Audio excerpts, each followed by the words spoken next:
آپ نے بھی سب کی طرح معروف یوٹیوبر ڈکی بھائی کا وہ ولاگ تو دیکھ لیا ہوگا جس میں وہ اپنے اوپر ہونے والے مظالم کی داستان رو رو کر سنا رہے ہیں اور ساتھ ہی ساتھ بگ بردر کا بھی شکریہ ادا کریں جنہوں نے ان کی جان خلاصی کرائی. اس ظلم کی داستان پر کیا کہیں گے؟ دیکھو مریم، سوائے اس کے کہ بندہ ذلیل ہوتا ہے، اپنی آنکھوں میں گرتا ہے، یہاں ایک ایسے معاشرے میں جنم لینے پہ پچھتاتا ہے، بے بسی محسوس کرتا ہے. اور کیا محسوس کرنا ہے؟ آپ نے کیا کیا ہے؟ آپ بتاؤ، جس سے پوچھ لو. لفظ مختلف ہوں گے، بات ایک ہی ہوگی.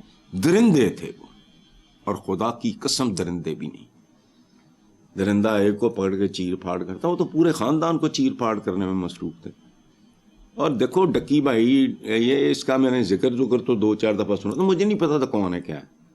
میرے پاس آیا اپنا اخلاق، میرا فیوریٹ وہ اٹینڈنٹ ہے، اس نے مجھے مجبور کر کے دکھایا.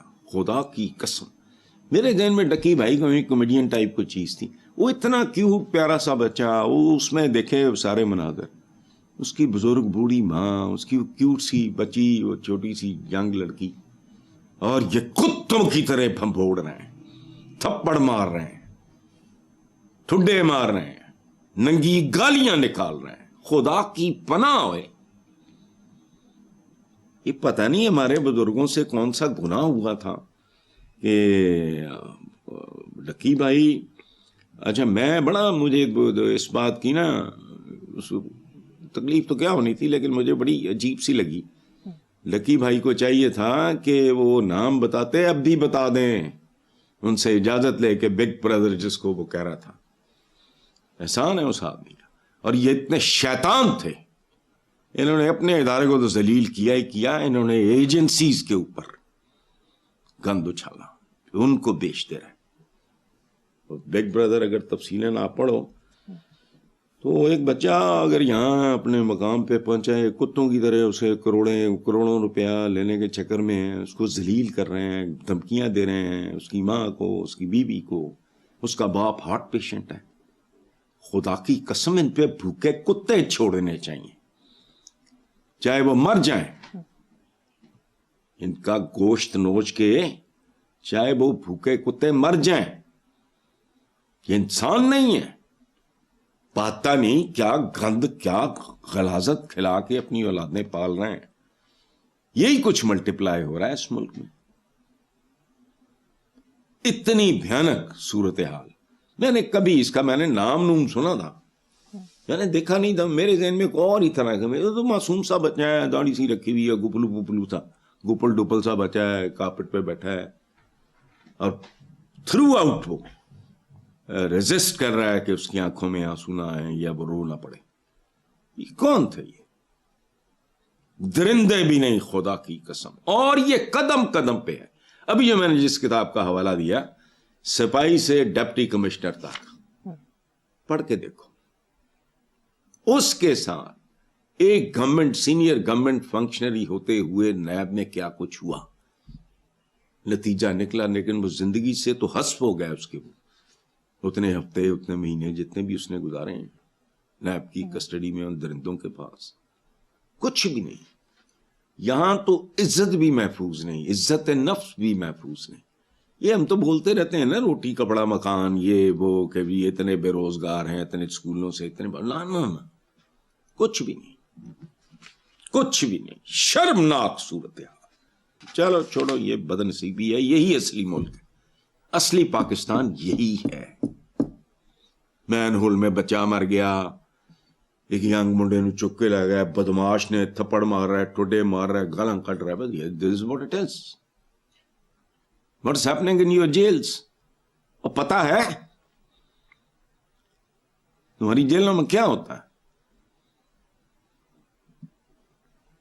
حرام جس لیول پہ چلتا ہے، اس کی ٹرمینالوجی مجھے یاد کرانا کسی دن، جیل کے اندر کی ٹرمینالوجی. چلو نہایت افسوسناک.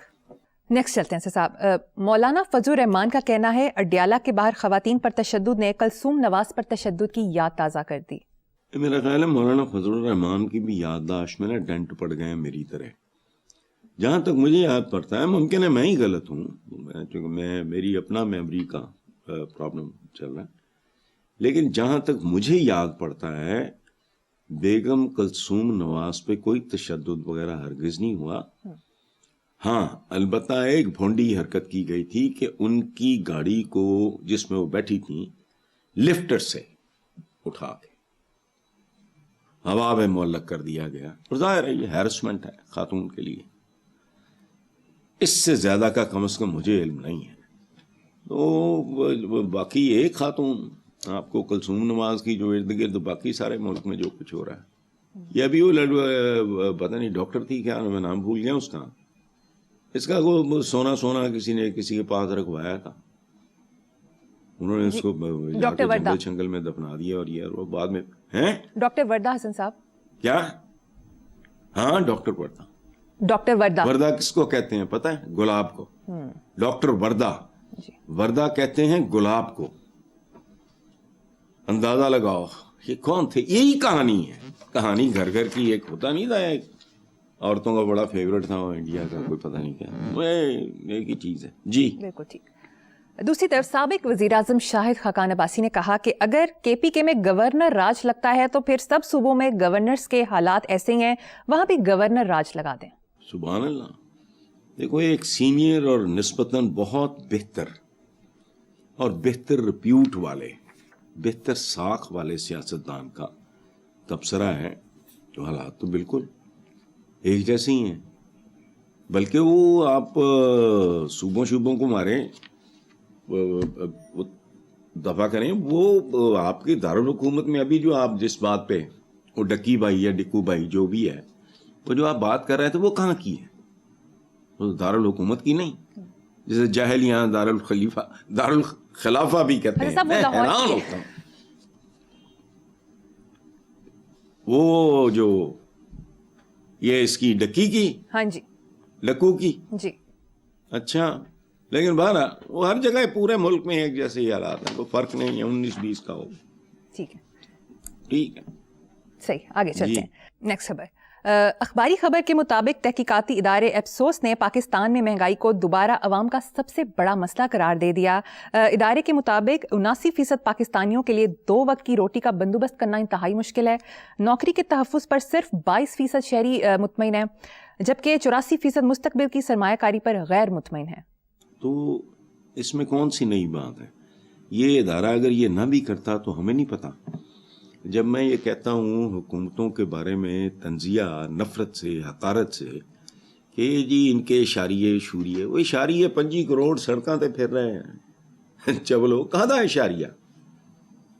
یہ تو بالکل ایسے ہی ہے جیسے تم سٹیٹمنٹ دے کے ثابت کرنا چاہو کہ لوگوں کے پیٹ جو بھوکا ہے وہ بھوکا ہے, جو ذلیل ہو رہا ہے وہ ذلیل ہو رہا ہے, جس کی کہیں نہیں سنی جا رہی اس کی کہیں نہیں سنی جا رہی. تو یہ فضول بات ہے مہنگائی کو دوبارہ. اور یہ اب کا نہیں ہے یار, کتنی بار تمہیں مثالیں دے دے کے سمجھاؤں, اب تو مجھے اپنے آپ اور اپنے کام سے بھی چیڑ ہونے لگی. میں سچی بات ہوں, کیسی مثالیں نہیں دیں ہوئے, پتہ نہیں دماغوں میں بھس بھرایا کیا ہے. بچہ تھا میں یار, اسکول گوئنگ, روٹی فلم تھی, فلم کا نام ہی روٹی تھا. روٹی کا سوال ہے جواب زیادہ روٹی ہے, بڑے بڑے لوگوں نے یہ گل بڑی چھوٹی ہے. تھیم سانگ تھا اس کا, 20 روپئے منا ٹاس میں وہ غالب تک کھانا پڑا تھی پورے ملک. تو یہ جو لعنت ہے مہنگائی, بھوک, ننگ. اور ایک بات یاد رکھو, اخلاقیات کی تباہی کا بھوک سے بہت گہرا تعلق ہے, محرومی سے. وہ نہیں, ساڑھے درجے بھی ہو جائیں, ان کا مسئلہ بھوک نہیں ہے, ان کا مسئلہ مزید لوٹ مار ہے, کمیشن ہے, کک بیک ہے, یہی کچھ ہے سارا.